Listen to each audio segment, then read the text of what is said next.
ايه هي مواصفات الزوج الصالح اللي ما ينفعش نتنازل عنها؟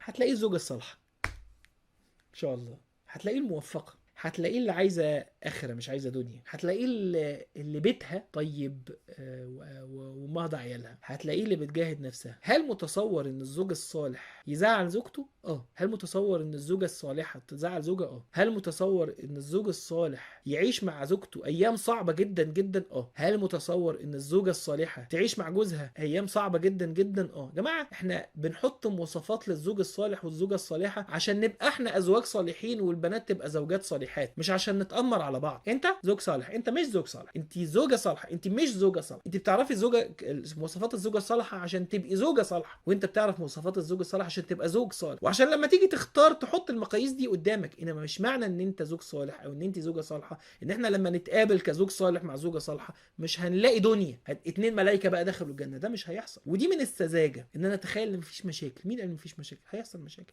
مشاكل كبيرة كمان، لان انت في دنيا. هيحصل غيرة، وغيرة كبيرة كمان، هيحصل نرفزة ونرفزة كبيرة كمان، هيحصل احيانا سوء فهم وسوء وارد. كل شيء وارد، كل ده لا يتعارض مع الصلاح. هيحصل عصبية، وارد. هيحصل سوء تقدير للموقف، وارد. احنا بنقول ان الزوج الصالح له مواصفات، مش معناه ان احنا نكون ملائكة. بس خليني اقول لك مفتاح معين في الزوج الصالح، انه ينتهي عن المحرم اذا ذكر او ذكر، نقطة بس. انا لن اقول بقى ان الزوج الصالح هو اللي بيصلي قيام ليل، ولا اقول الزوج الصالح هو اللي بيصلي الخمس صلوات في المسجد. كل الكلام ده من الصلاح لا شك، انما في نقطة محورية جدا في الصلاح، انه ينتهي اذا ذكر او ذكر. عشان خاطر كده بيبقى عنده كمية طاعات جبارة بس بيبقى مقيم على حاجات محرمة. تقول له البنت في الرؤية الشرعية كذا يقول لها عادي، كذا يقول لها الناس كلها يقول لها كده، كذا يقول لها ما اعرفش ايه. ده بالسلامة، ده مش زوج صالح.